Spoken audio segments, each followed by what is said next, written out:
श्रीमान् वेङ्कटनाथार्य कविता केसरी वेदान्ताचार्यवर्यो मे सन्निधत्तां सदाहृदि ज्ञानानन्दमयं देवं विद्वरस्फटिकाकृतिम् आधारं सर्वविद्यानां हयग्रीवमुपास्महे गुरुभ्यः तद्गुरुभ्यस्य नमो वाकमदीमहे धीमहे च तत्राढ्यौ दम्पती जगदाम्पती वागीश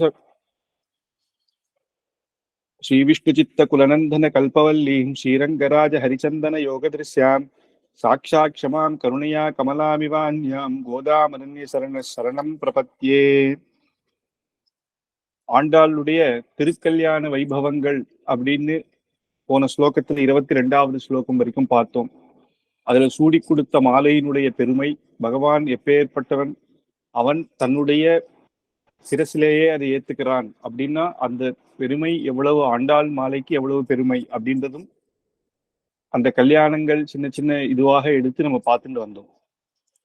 23வது ஸ்லோகம், பெருமாளும் தாயாருமாக இருக்கும் பொழுது நம்மளுக்கு எப்பேற்பட்ட அனுகிரகம் பண்ணுவா அப்படின்னும், பூமி பிராட்டி எவ்வளவு முக்கியம் அப்படின்றது, இந்த நமக்கு கிடைக்கிற கருணை, பகவானுடைய கருணை, இவ்வளவு பாவங்கள் பண்ணாலும் ஆனா தாயார் பக்கத்துல இருக்கிறதுனாலதான் நமக்கு இப்பேற்பட்ட பகவானுடைய கருணை கிடைக்கிறது அப்படின்றது மேற்கொண்டு ஸ்லோகத்துல சொல்ல போறேன்.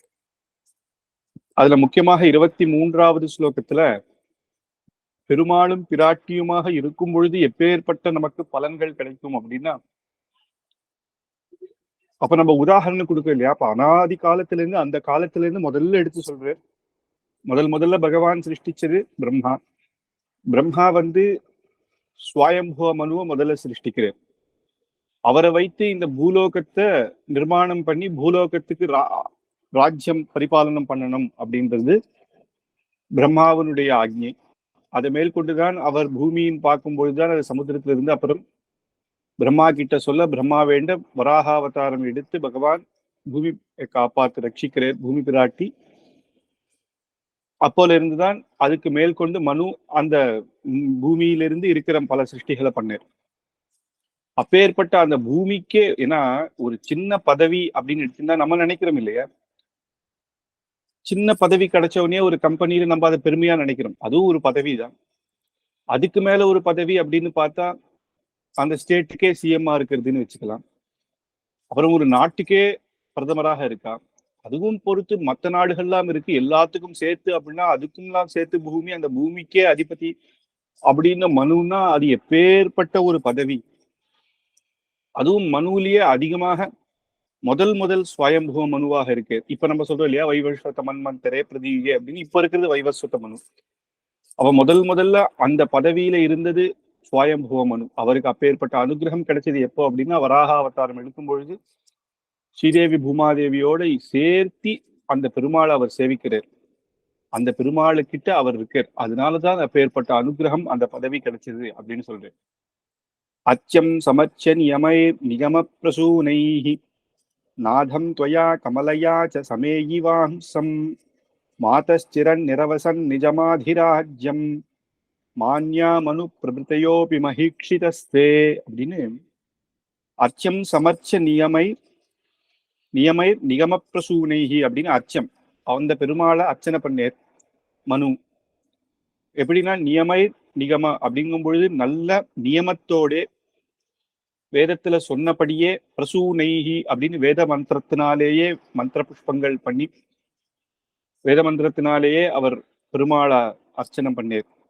நாதம் துவயா, யாரு அப்படின்னா நாதனான பகவான், துவயா இங்க ஆண்டாள் சொல்றேன், நீர் கமலையா அப்படின்னு பெரிய பிராட்டி சேர்த்து சமேயிவாம்சம் அப்படி திருவாராதனம் பண்ணதுனால மாதஸ்திரம் நிரவசன் நிஜமாதிராஜ்யம் அப்படின்னு அந்த தன்னுடைய அந்த ராஜ்யத்தை, அந்த பூமியை நிறைய காலம் அனுபவித்து, நிறைய காலம் இருக்கிறது சந்தோஷமா இருக்கிறதுன்னு ராஜ்யத்தோட இருந்து எல்லாருக்கும் ராஜ்ய பரிபாலனம் பண்ணார் இல்லையா. ராஜான்றது நம்ம சம்பிரதாயம் இதெல்லாம் ரொம்பவே முக்கியம். இப்ப இருக்கிறது இல்லை, ஏன்னா தர்மார்த்த காம மோட்சம் இதுக்கெல்லாம் ஒரு வைதீகமாக இருக்கணும் அப்படின்னாலும் அந்த தேசத்துல இருக்கிற ராஜா நல்ல பரிபாலனம் பண்ணாதான் உண்டு. நிறைய வைதிகர்களை வச்சு நிறைய கோவில்களை கட்டி அந்த மக்களை தர்ம பாதையில எடுத்துட்டு போறது, தகுந்த தண்டனைகள் தப்பு பண்ணவாளுக்கு, இதெல்லாம் இல்லை அப்படின்னா அந்த ராஜ்யம் நல்லாவே இருக்காது இல்லையா. அப்ப ராஜா ரொம்ப முக்கியம். அப்ப அந்த பூமியே இத்தனை வருஷமாக அவருக்கு அப்பேற்பட்ட பதவி கிடைச்சி அதை தர்ம மார்க்கத்துல நடத்தியும் இருந்தேர் அப்படின்னா அதுக்கு சாட்சாத் அவர் பண்ண அப்பேற்பட்ட கைங்கரியம் பெருமாளுக்கும் பிராட்டிகள் சேர்த்து. அதனாலதான் மான்யா மனு, அந்த மனுவிலிருந்து ஆரம்பிச்சு அப்படிங்கிறது, பூமிக்கு முதல்ல மனு, அந்த மனுவிலிருந்து ஆரம்பிச்சு இப்ப இருக்கிற வரைக்கும் பல பேர் தர்ம மார்க்கத்துல பண்ண ராஜ்யா அவளுக்கு எல்லாமே காரணம் என்னன்னா மகிழ்ச்சி தஸ்தே அப்படின்னு இப்படி பெருமாளுக்கு கைக்கரியம் பண்ணதுனாலதான் அப்படி. சுவாமி தேசிகன் அதை இந்த எடுக்கிறதுக்கு ஒரு பிரமாணம் இருக்கணும் இல்லையா? மனுவனுடைய பிரமாணம் எங்கன்னா பாகவதத்திலேயே வருது. அது துருவ சரித்திரத்திலிருந்து எடுக்கிறது. துருவ சரித்திரம் அப்படிங்கும் பொழுது நம்ம எல்லாம் நினைப்போம் துருவன் எப்பேற்பட்ட தபசு பண்ணா அதை பத்தி எடுக்கலாம். ஆனா இந்த ஒரு பாகம் ஆச்சரியமான பாகம். உத்தானுபாதன்னு ஒரு ராஜா இருந்தான். அந்த ராஜாவுக்கு 2 மனைவி, சுரிச்சி அப்புறம் சுனீதி அப்படின்னு 2 மனைவி. சுனீதி தான் பெரிய மனைவி. அவருக்கு பிறந்த குழந்தை துருவன். 2வது மனைவிக்கு பிறந்தவன் உத்தமன் அப்படின்னு. 2 பேரும் குழந்தைகளாக இருந்தா. ஆனா 2வது மனைவி வந்தவொடனே பெரிய மனைவியை ஒதுக்கிட்டா. அவள் ராஜாவுக்கும் இந்த 2வது மனைவி மேல ஆசை இருந்ததுனால அவளை கண்டுக்கல ரொம்ப காலமாக. அந்த அம்மா தனியா இருந்து குழந்தைக்காக இருந்தா. ஆனா இப்பேற்பட்ட கஷ்டங்கள் எல்லாம் உதறி தள்ளிட்டா. என்ன இப்ப பெரிய ராஜ்ய பதவி, நம்மளை மதிக்கலன்னா என்னன்னு தர்ம மார்க்கத்துல இருந்து பகவானையே நினைச்சுண்டு அந்த அம்மா இருந்தா. அப்ப துருவன் ஒரு குழந்தை தானே, அப்பாவை பாக்குறேன்னு ராஜ்யசபைக்கு போனா. ராஜ்யசபால அப்பா உட்கார்ந்து எல்லாருக்கும் ஒரு ஸ்தானம் அப்படின்னு ஒண்ணு இருக்கு இல்லையா? ஒரு ராஜா அப்படின்னா அவனுக்கு சிம்ஹாசனத்துல உட்கார்ந்து இருப்பான் அப்படின்னு ஒரு பதவிக்கு ஒரு ஸ்தானம் இருந்தா குழந்தைகளுக்கு ஆசை என்ன? அம்மா அப்பா மடியில உட்கார்றதுதான் அவளுக்கு பெரிய அது சந்தோஷம். குழந்தை, குட்டி குழந்தை இல்லையா? அப்ப ராஜாவுடைய மடியில உத்தமன் உட்கார்ந்ததை பார்த்தான். தானும் பையன் தானே அப்படின்னு அந்த குழந்தையோட சேர்ந்து இவனும் உட்காரணும்னு நேர போய் மடியில ஏறி உட்கார்ந்தோம்.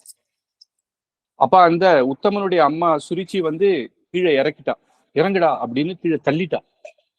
ராஜாவால ஒன்னும் சொல்ல முடியல. தள்ளின உடனே ஒரு வார்த்தை சொன்னா, நீ இந்த மடியில உட்காரணும்னா ஒண்ணு என்னுடைய வயிற்றுல பறக்கணும், அப்பதான் உன்னால இங்க உட்கார முடியும் அப்படின்றான். பாகவதத்துல சூக்மமா தான் சொல்லியிருக்கா. அதுக்கு அர்த்தம் என்னன்னா போய் எங்கேயாவது போய் சாகு அப்படின்ற அர்த்தம் அது. ஏன்னா என்னன்னா தன்னுடைய மடியில இப்ப போய் திருப்பி பறக்க முடியுமா? என்னுடைய மடியில பறந்தா உனக்கு நான் மடியில உட்கார வைக்கிறேன்னு என்ன அர்த்தம்? இப்ப இல்ல, அடுத்த ஜென்மத்திலேயாவது நீ வயிற்றுல பிறந்தா நீ உட்காரலாம், அப்பதான் உனக்கு தகுதின்னு அர்த்தம் அது. சொன்னா இந்த ஜென்மா வேஸ்ட், நீ போ அப்படின்ற அர்த்தம் அது.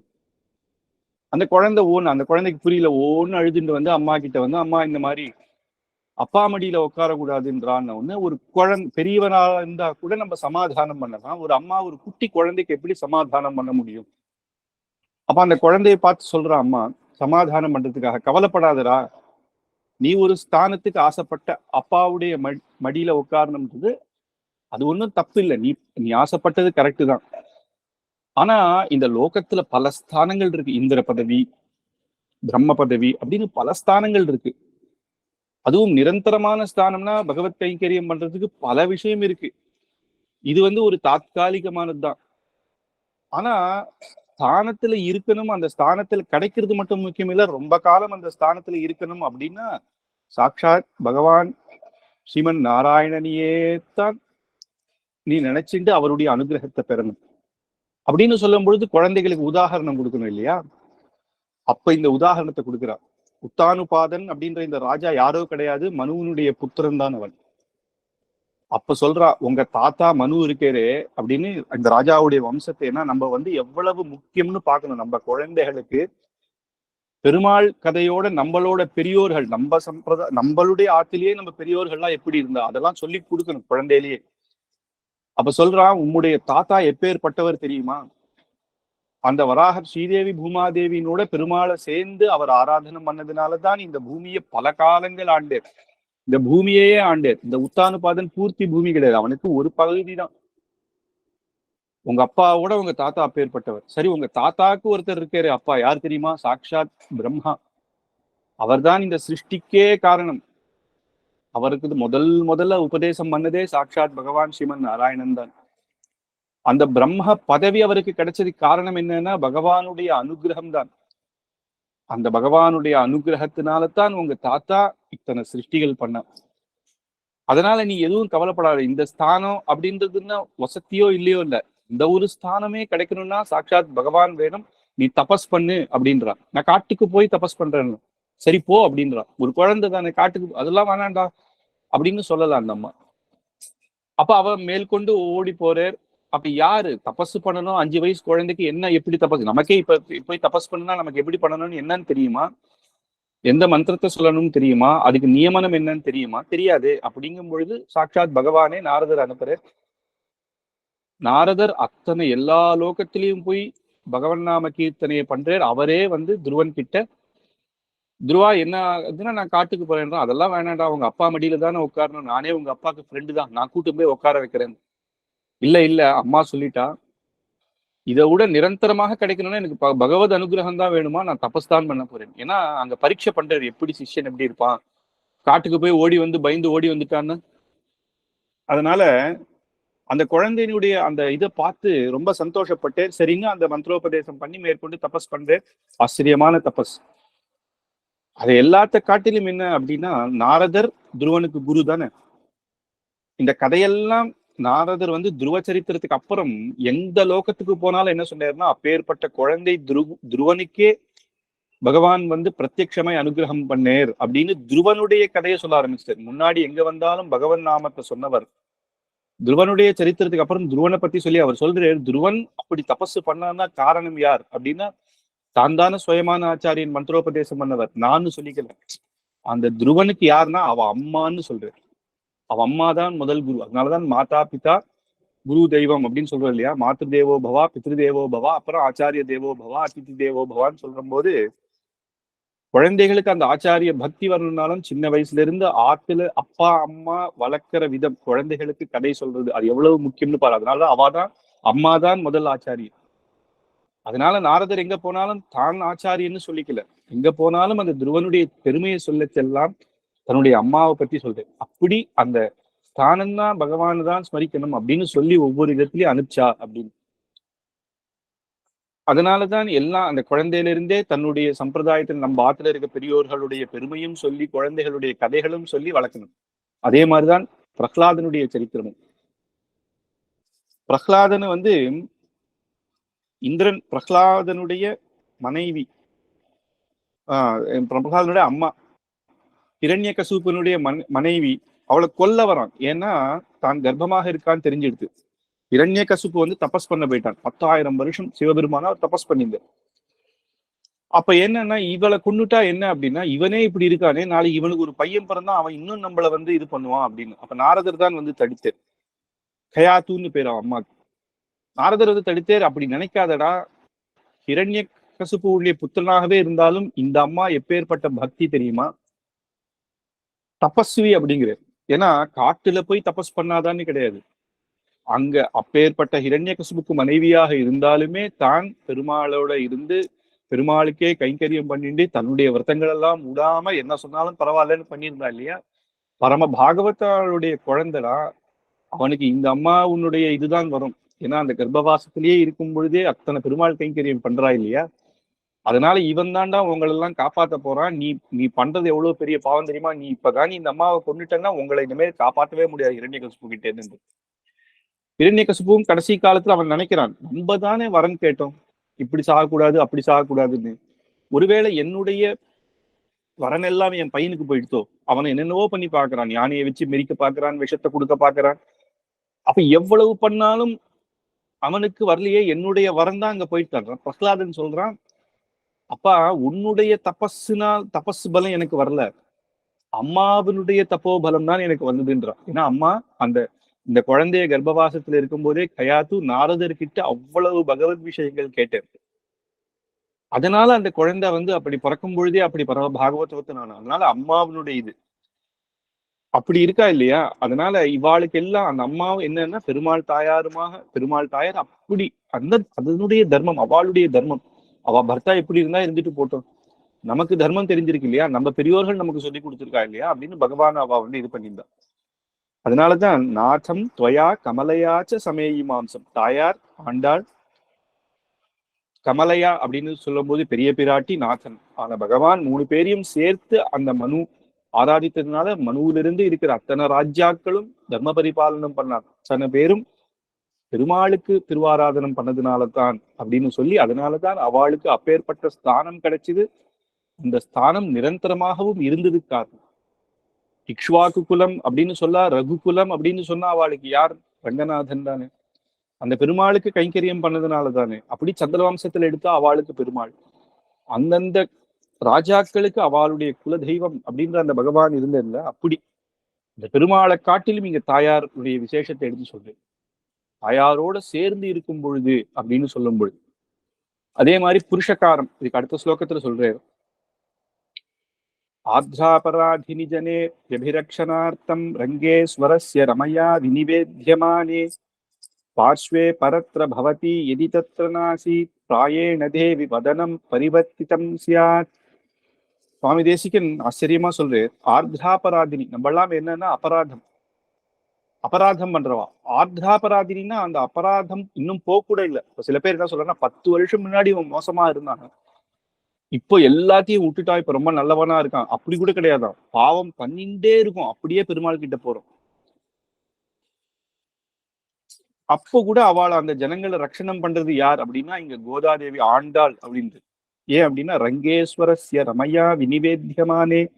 ரமையான்னு பெரிய பிராட்டி, அவன் அப்படியே அந்த பாவம் பண்ணி அந்த பாவம் இன்னும் கலைய கூட இல்லை, அப்படியே நேரா போய் பெருமாள் கிட்ட நிக்கிறான். பெருமாள் முதல்ல யார் பாக்குறான்னா பெரிய பிராட்டியை திரும்பி பாக்குறேன்.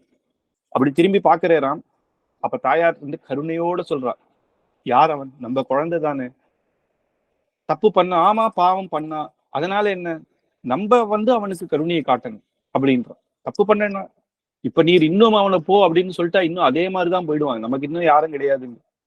அவரை நீர் இப்ப எடுத்து அவனை ரட்சிச்சே தீரணும், அப்படி கருணையை காட்டணும் அப்படின்ற உடனே பெருமாளுக்கு அது ஏத்துக்க மனசு இல்லை. ஏன்னா இந்த இந்த தர்மமாக இருக்கணும் அப்படின்னா தப்பு பண்ணவன தண்டிக்கணும் அப்படின்னு சாஸ்திரமே என்ன பகவான் சொன்ன விஷயம் தானே, அதுபடிதானே இருக்கணும். அதை எப்படி நானே மீற முடியுமா? அதனால பார்க்கல, இந்த பக்கம் திரும்பி பார்த்துறான். வலது பக்கம் பார்த்தா என்னன்னா அங்க ஆண்டாள், சாட்சாத் பூமி பிராட்டியுடைய அம்சம் தானே ஆண்டாள். இன்னைக்கும் நம்ம திவ்ய தேசத்துல எல்லாம் போனா பெருமாள் சன்னதி, அப்ப பிரதட்சணமா வச்ச முதல்ல ஸ்ரீதேவி தாயார் தனி சன்னதி வரும், பூமாதேவி தாயார் தனியா, ஆண்டாள் சன்னதி அப்படி வருது இல்லையா. அப்ப இந்த பக்கம் திரும்பி பாக்குறாரு. அப்ப ஆண்டாள் சொல்றான், தப்பு தாயாராவது பெரிய பிராட்டி என்ன சொல்றா, தப்பு பண்ணா ஆனாலும் நம்ம கருணை பண்ணணும் அப்படிங்கிற. காக்காசுரன் பண்ண தப்புதான், இல்லைன்னு நான் சொல்லல. ஆனா இப்ப வந்திருக்கான் இல்லையா, அவன் நீ ரட்சிக்கணும் அப்படின்னு சொல்றேன். ஆனா இங்க பூமி பிராட்டி சொல்றா அவன் தப்பே பண்ணல அப்படிங்கிறான். தப்பே பண்ணல அப்படின்னா என்ன அர்த்தம்னா, ஒரு குழந்தை இருக்கு, அம்மாவை எட்டி உதைச்சுது அப்படின்னா அப்ப என்ன சொல்றேன்னா நீதான் அந்த வலியை பொறுத்துக்கணும். அது குழந்தை தெரியாம பண்ணிடுது, அது பாவம் பண்ணிடுதுன்னு சொல்லல, தெரியாம பண்ணிட்டான் அவ்வளவுதான். அதை நீர் தான் அதை ஏத்துக்கணும். ஏன்னா பூமி பிராட்டிக்கு பொறுமை அதிகம், பெரிய பிராட்டிக்கு கருணை அதிகம். தப்பே பண்ணாலும் பாவம் நம்ம பையன் தானே அப்படின்றது கருணை. அவனை ரட்சிக்கணும், நம்ம தானே ரட்சிக்கணும், வேற யார் இருக்கா அவனுக்கு அப்படின்னு. பூமி பிராட்டிக்கு பொறுமை அதிகம். என்னதான் அடி வாங்கினா கூட பூமி நம்ம என்னெல்லாம் பண்றோம், ஏதோ மனுஷனுக்கு மட்டுமே தான் பூமின்னு சொல்லி நம்ம எல்லாத்தையும் இடிச்சு தள்ளிண்டு என்னென்னவோ பண்றோம். அதனாலதான் அந்த என்விரான்மெண்ட் கஷ்டம்லாம் வருது. ஆனா கூட எவ்வளவு பொறுத்துன்னு இருக்கா. ஒரு க்ஷணம் ஒரு பூகம்பம் வந்தா எல்லாமே சின்ன பின்னமா இருமே, ஆனாலும் பொறுத்துன்னு இருக்கா தாயார். அப்ப தாயார் என்ன சொல்றான், அவன் அப்படி குழந்தைதான், எட்டி உதைச்சா நம்ம தான் அந்த வழியை தாங்கிக்கிறோமே தவிர அவனுக்கு என்ன தெரிஞ்சா பண்றான், ஏதோ தெரியாம பண்ணிட்டான், அதனால நீ ரட்சிச்சே ஆகணும் அப்படிங்கிறான். அவ பெருமாள் என்ன பண்றாரு, இந்த பக்கம் திரும்பினா தாயார் இப்படி சொல்றா, இந்த பக்கம் திரும்பினா வேற வழியே இல்லை, இனிமேல் நேரதான் பார்க்கணும்.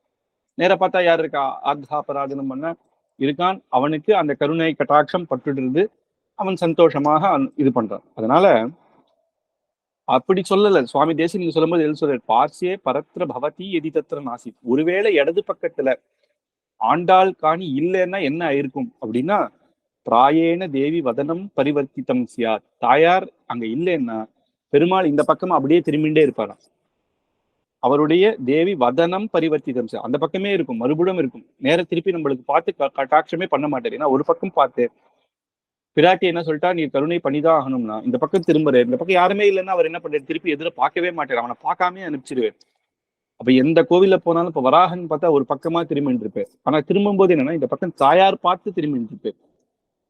ஆனா பெரிய பிராட்டி இந்த பக்கம் போது இப்படி திரும்பினா எல்லா கோவில்களையும் ஒருவேளை ஆண்டாளுக்கானி இல்லைன்னா அங்க அர்த்தம் என்னன்னா பெருமாள் நம்மளை பார்க்கவே மாட்டார், இந்த பக்கம் தான் பார்த்துட்டு இருப்பார். அங்க ஆண்டாள் இருந்ததுனாலதான் நம்ம எல்லாம் தப்பிச்சோம், நமக்கு அப்பேற்பட்ட அனுகிரகம் கிடைச்சது அப்படின்னு. பெருமாள் அப்படின்னாலே உற்சவர் ஸ்ரீதேவி பூமாதேவினோட தானே எழுதுறது.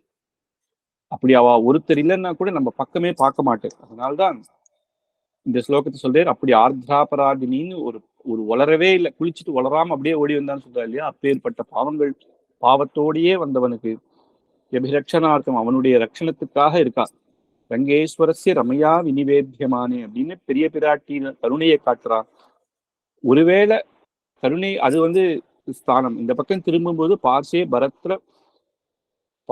பரத்ர பவதி எதிபத்திர நாசி, இந்த பக்கம் திரும்பும் பொழுது ஒருவேளை ஆண்டாள் இல்லைன்னா அதுக்கப்புறம் பெருமாள் நம்ம பக்கம் திரும்பவே மாட்டேர், அவருடைய தேவி வதனம் பரிவர்த்தித்தம் சேர்ந்து அந்த பக்கமே இருக்கும் அப்படின்னு அங்க ஆண்டாள் இருக்கிறதுனாலதான் பகவான் நமக்கு அனுகிரகம் பண்றேர் அப்படின்ற இந்த விசேஷ அர்த்தத்தையும் நமக்கு எடுத்து காட்டுறேன் சுவாமி தேசிகன். அதனால ரெண்டு பிராட்டியுமே ரொம்ப முக்கியம். அப்படி இதுக்கு அடுத்த ஸ்லோகத்துல அதனால புருஷகாரம் அப்படின்னும் போது இதுல என்ன அப்படின்னா, தாயார்னால தானே நம்ம திருப்பாவையாவது 30 பாசுரமாவது சொன்னாதான் நம்மளுக்கு அந்த பக்தி வரும். அந்த பக்தினாலதான் நமக்கு அனுகிரகம் கிடைக்கும். தாயார் நமக்காகவே அவதாரம் பண்ணி காட்டுறான். எல்லா தாயாருடையும் ஆண்டாள் வசத்தியே அப்படின்னா, ஸ்ரீதேவி தாயார் பெரிய பிராட்டி நமக்கு அனுகிரகம் பண்ணா கூட ஆண்டாள் ஒரு நம்மளை போல ஒரு மனுஷனா அவதாரம் பண்ணி பெருமாளை எப்படி வந்து நம்ம விரதத்தோட இருக்கணும் அப்படின்னு திருப்பாவை பாடி ஒவ்வொருத்தரையும் அந்த ஜீவாத்மாவை எழுப்பி நமக்கு இந்த பெருமாள் தான் எற்றைக்கு 7 பிறவிக்கும் அப்படின்னு நமக்கு இவன் தான் அப்படின்றத எடுத்து காட்டுறா இல்லையா? அவதாரம் பண்ணி காட்டுறோம். அதனால அப்ப நமக்கு எவ்வளவு கருணை நம்ம மேல இருக்கும் அப்படின்னு பாத்துக்கலாம். அதே மாதிரி கோதே குணை ரபனயன் பிரணதாபராதான் புருக்ஷ்வே பயேவ தவ போக ரசானுகூலஹ கர்மானுபந்தி பலதானரதஸ்ய பர்த்துஹு ஸ்வாதந்திரியம் துர்வியசனம் மர்மபிதா நிதானம் அப்படின்னு பகவான் கர்மானுபந்தி பலதான ரதஸ்ய பர்த்துஹு. சாட்சாத் பகவான் என்ன பண்றான்? கர்மம் அப்படின்றது அதுக்கு தகுந்தபடிதான் பலன். கர்மானா நல்ல கர்மா பண்ணா உனக்கு நல்ல பலன், தப்பு பண்ணா உனக்கு கெட்ட பலன். அதை வச்சுதான் அவன் வந்து இது பண்றான், அவ்வளவுதான். நம்ம இவ்வளவு பாவம் பண்ணிட்டு நம்ம எல்லாம் பண்ணிட்டோம், எனக்கு அனுகிரகம் பண்ணுன்னு கேட்டாலும் இவ்வளவு பாவம் இருக்கே அப்படின்னு அவன் தண்டனை கொடுத்துதான் ஆவான். அவன் கர்மா அந்த சாஸ்திர ரகிதமாக தான் பகவான் இருக்கான். ஆனா அவரையே மாத்துறது. இருந்தாலும் இவர் நம் குழந்தை நமக்கு அனுகிரகம் பண்ணணும் அப்படின்னா கோதே குணை கோதாதேவி ஆண்டாளே குணை ரபனயன் அப்படின்னு உம்முடைய குணத்தினாலே, உம்முடைய நல்ல குணத்தினாலேயே நீர்தான் பிரணதாபராதான் எங்களை போல அபராதம் பண்ணவாளுக்கும் பகவானுடைய அனுகிரகத்தை கிடைக்கும்படி, ஆசிரியர்களுக்கு தப்பே பண்ணா கூட பகவானுடைய அனுகிரகம் கிடைக்கும்படி பண்றது யார் அப்படின்னா ஆண்டாள். புருக்ஷ்வே பயேவ அப்படின்றது அந்த புருவம் இருக்கு இல்லையா, கண்ணுல இருக்க அந்த புருவத்தினாலேயே அசைவினாலேயே பெருமாளை வந்து ஆட்டி படைக்கிறாளாம். எப்படின்னா தவபோக ரசானுகூல பகவான் வந்து நான் அனுகிரகம் பண்ண மாட்டேன் அப்படின்னா தாயார் வந்து பேச்செல்லாம் கிடையாது, இவனுக்கு அனுகிரகம் பண்ணணும்னு கிடையாது, அந்த புருவத்தை தூக்கி ஒரு கோவம் வந்துடும். அப்படி திரும்பினாலே பெருமாளுக்கு தெரிஞ்சிடும், ஆஹா நமக்குள்ள ஏதாவது இது ஆயிட போறது, அவனுக்கு அனுகிரகம் பண்றேன் நீ கோச்சிக்காத அப்படின்ற மாதிரி. அந்த புருவம் அந்த புருக்ஷ்வே பயேவ தவபோக ரசானுகூல, அதனாலே என்ன சொல்றேன்னா போகரசம் அப்படிங்கக்கூடிய பிரம்மானுபவமான ஸ்ரீ வைகுண்ட லோகத்தையே நமக்கு கிடைக்கும்படி பண்றான். அப்படி என்ன அவன் வரான் அப்படின்னாலே முதல்லயே அந்த இது அந்த பகவானுக்கு ஏற்ற மாதிரி அவன் என்ன நினைக்கிறான், அதுக்கு முன்னாடி நம்ம என்னத்தை இது பண்ணணும் அப்படின்னு.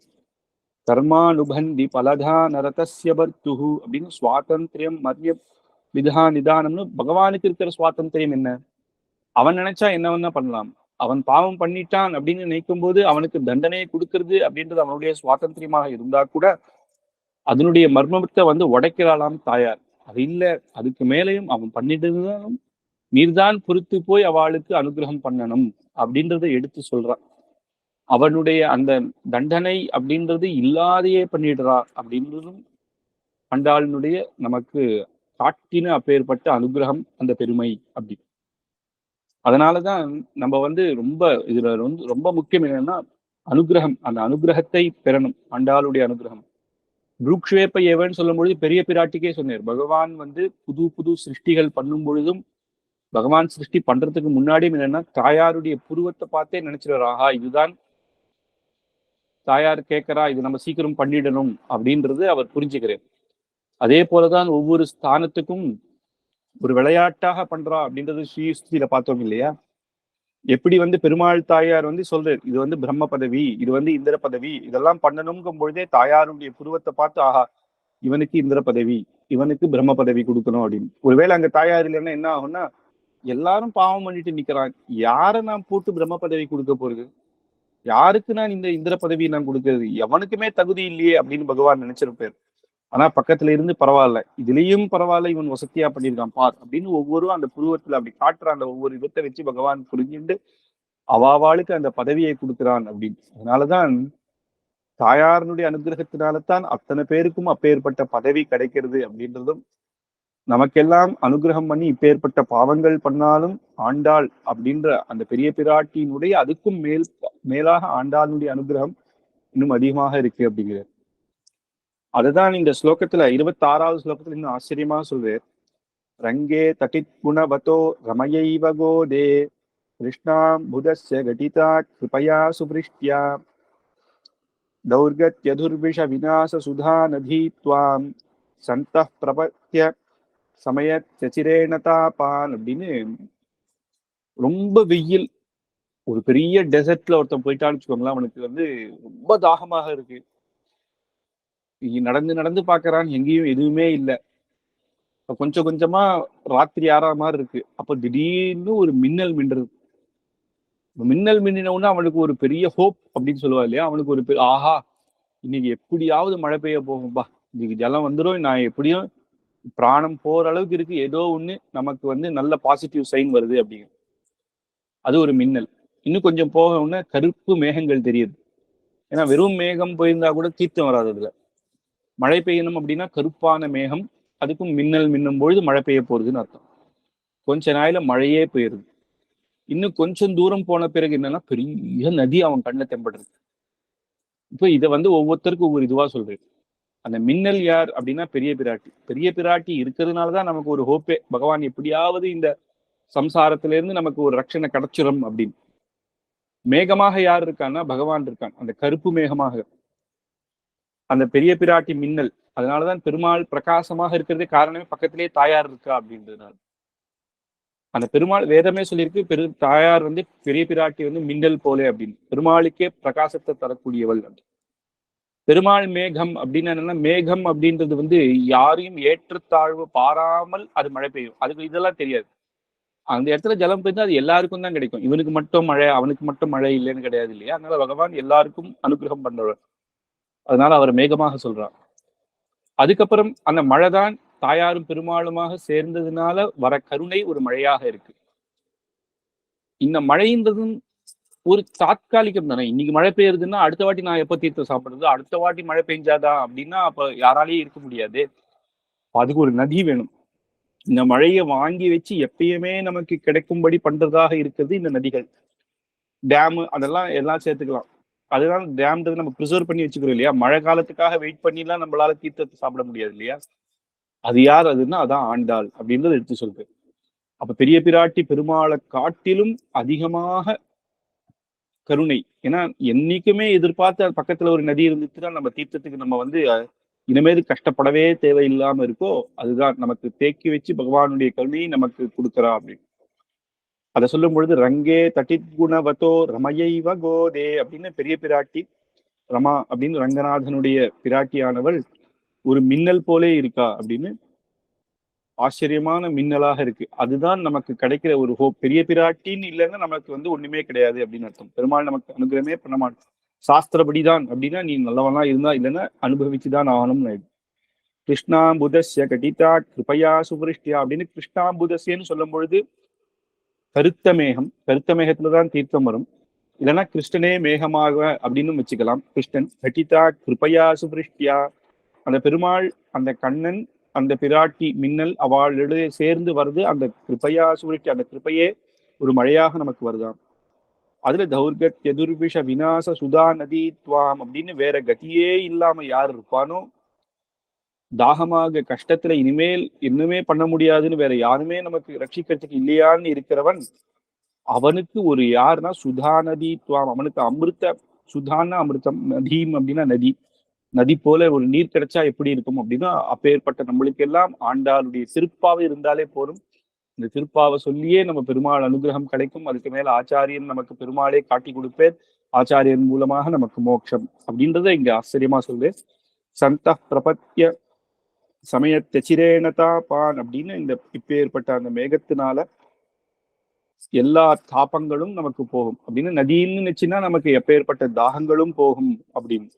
இந்த சந்த பிரபத்திய அப்படின்னா எப்பேற்பட்ட மகான்கள் என்ன பண்ணுவாங்கன்னா நேர போய் பெருமாள் பிராட்டிக்கு சரணாகதி பண்றதுக்கு முன்னாடியே என்னன்னா ஆண்டாள் கிட்ட பண்ணிடுவாங்க. அப்படின்னா என்னன்னா அவனுக்கு தெச்சிரேனதா, அவனுக்கு வேற தாபமே இதுக்கு மேல இருக்காது அப்படின்னு இப்படி ஆச்சரியமாக அந்த பெருமாளுடைய வர்ணனைய பூமி பிராட்டி, பெரிய பிராட்டி, பெருமாள் அதை ஒரு ஆச்சரியமா ஒரு மின்னல், ஒரு மேகம், அது ரெண்டுமே நமக்கு முக்கியம். வெறும் நதி இருந்துச்சுன்னா கூட போறாது, அப்பப்போ மழை பெய்யணும். அதனால அது ரெண்டு பேர் காட்டிலும் கூட மழைன்றது தினமும் பேஞ்சுதான் நம்ம தீர்த்து சாப்பிடுற மாதிரி ஆயிடக்கூடாது இல்லையா? அது ஒரு இதுவாக ஆண்டாள் நமக்கு இப்பேற்பட்ட அனுகிரகத்தை கொடுக்கிறா அப்படின்னு ரெண்டு விதமாக அந்த ஆண்டாளுடைய திருப்பாவை சொல்லி ஆண்டாள் நமக்கு காட்டின பாதையில நம்ம போனாலே சுலபமாக பகவான் அடையலாம் அப்படின்னு இந்த 3 ஸ்லோகங்களாக ஆச்சரியமாக இங்க கோதாஸ்துதியில சுவாமி தேசிகன் நமக்கு அனுகிரகம் பண்ணிருக்கேன்.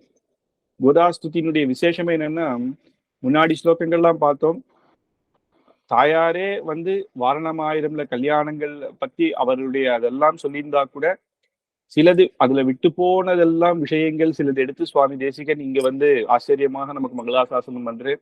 அதுலயும் பூமாதேவியினுடைய ஆண்டாளினுடைய பெருமையை சொல்றேன்.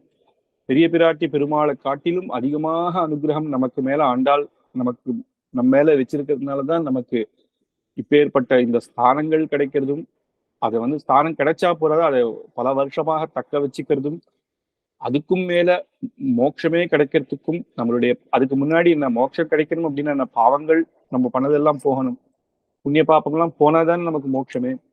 அதுக்கு எல்லாத்துக்கும் நமக்கு காரணமாக எப்பேற்பட்ட இந்த தாபத்துல இந்த சம்சார சாகரத்துல கஷ்டம் நினைக்கிறவாளுக்கு ஒரு நதியில தீர்த்தம் கிடைச்சா எவ்வளவு சந்தோஷமாக இருக்குமோ அப்படி நமக்கு தாயாரினுடைய திருப்பாவையும் நாச்சியார் திருமொழியும் தாயாரினுடைய அச்சாவதார திருமேனியும் அந்த திருமேனிக்கு நமக்கு கைங்கரியம் பண்ற பாக்கியமும் நமக்கு கிடைச்சது ஒரு நதியாக நிறைய திவ்ய தேசத்துல ஆண்டாளுடைய அச்சாவதாரத்தை நம்ம சேவிக்கலாம், அனுபவிக்கலாம்.